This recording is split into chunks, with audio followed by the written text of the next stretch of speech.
Yes, Uganda has got a population of 43 million people, but this market is not enough. That's why Latin America, that's why His Excellency Maduki was repeating my questions at independence. I was asking, are there professors of economics in Africa? If they are there, why don't they see this? Even if the politicians didn't see it, but at least the scholars should see it and talk about it. Europe was not transformed by politicians. Adam Smith was not a politician. I don't think Adam Smith stood for elections anywhere. He was a scholar. He saw. Maynard Keynes, he was not a politician. These were scholars. Ricardo, these were not politicians. So expecting politicians, you know what happened with the politicians. If a drunkard is meet somewhere and they are drinking and the elections come, they elect one of their drunkards, so you go and represent us. Now, how do you expect this man to know all these problems?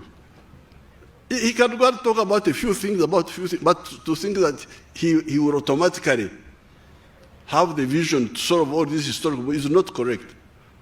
Karl Marx was not a politician.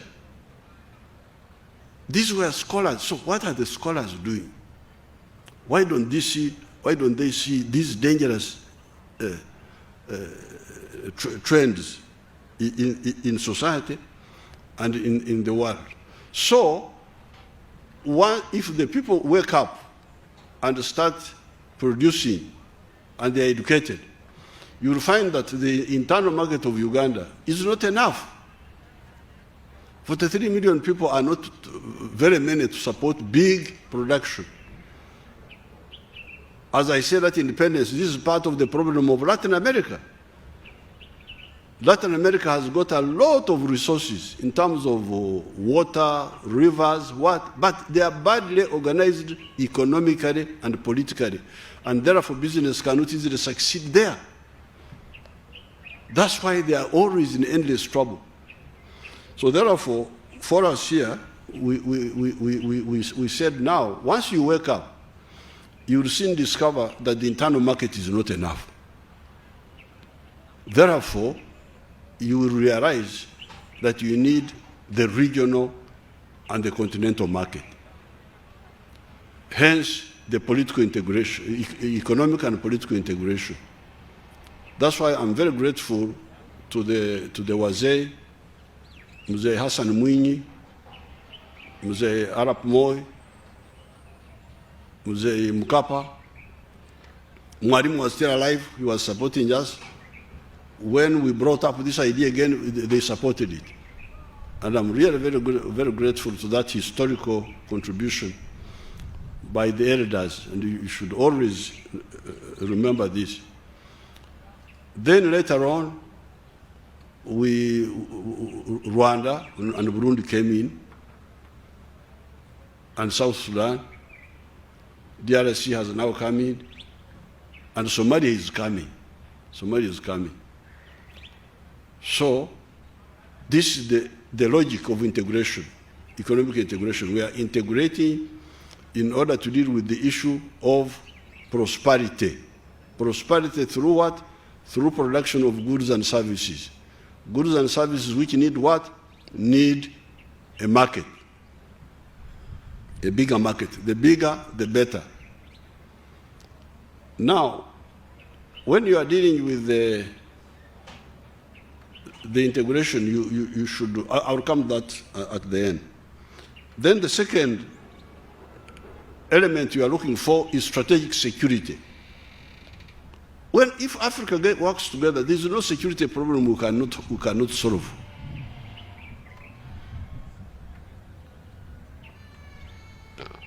In 1963, 36 countries met in Addis Ababa, African countries, which had just got independence. and formed the OAU. In their first meeting, you can see the ones who founded the OAU were only 36. But all the African countries are 50-something, 54, I think. So that means another 20 were not yet independent. Even Kenya was not yet independent. And others, Zambia, they were not yet independent. So that first meeting of the African Union, of the OAU, passed a resolution saying that the whole of Africa must be free. Because there were some people who are saying, like the Portuguese. The Portuguese were saying, Mozambique is not a colony. Angola is not a colony. Guinea-Bissau is not a colony. There are overseas provinces of Portugal. Can you imagine? This Africa of yours has got wonders. These Portuguese were saying Mozambique, Angola, Guinea-Bissau will never get independence. Why? Because they are part of Portugal. They are just overseas provinces. You Ugandans, you can get independence because you are protectorates. But Angola, Guinea-Bissau, Mozambique are overseas provinces of Portugal. So please don't tell us about independence. Tubachiariao. Ian Smith was saying, for me, I am an African. We say, okay, thank you very much, you are an African. Then have one man, one vote. He said, no, I cannot have one man, one vote, because these people don't know the meaning of democracy. These Africans. So, I am an African, but I will not allow these Africans to vote. And so we were talking about majority rule. In Rhodesia, in Namibia, in South Africa. So, at that meeting, Africa passed a resolution saying that the whole of Africa must be free, either peacefully or by force. The foreigners laughed. Force. What can Africa do? Force. They're just talking. What can Africa do?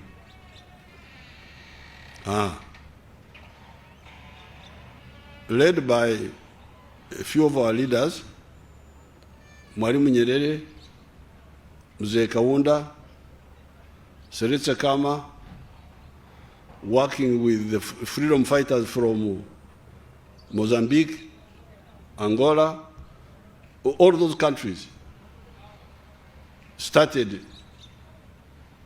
a program of supporting the freedom fighters. This is 1963. By 1974, we had liberated Mozambique, Angola, and Guinea-Bissau, and even liberated Portugal itself from the fascists who were controlling Portugal. And by 1994, the whole of Africa was free. So it's not true that Africa cannot solve these problems. But the problem is that we are fragmented in effort. That's why we cannot solve small problems like Somalia, this Congo here, DRC. These are small problems. They are not big problems.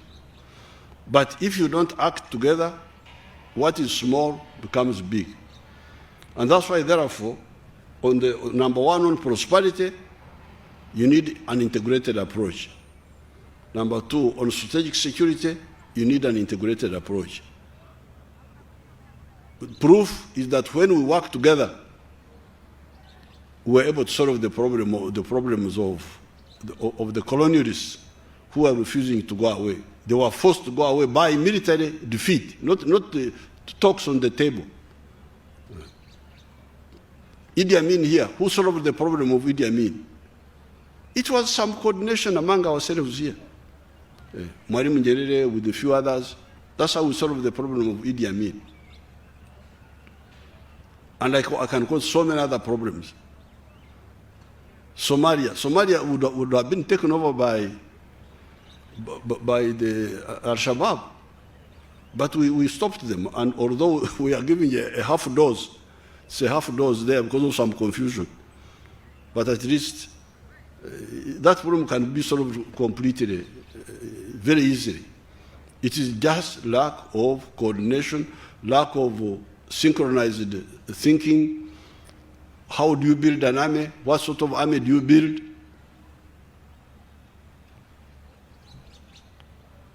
These are the conceptual misalignments. This one is thinking like this one is thinking like that. That's why you have all these endless little problems really, with very easy to solve. The issue of money, it's not money, it's not money we need. I have been building army for the last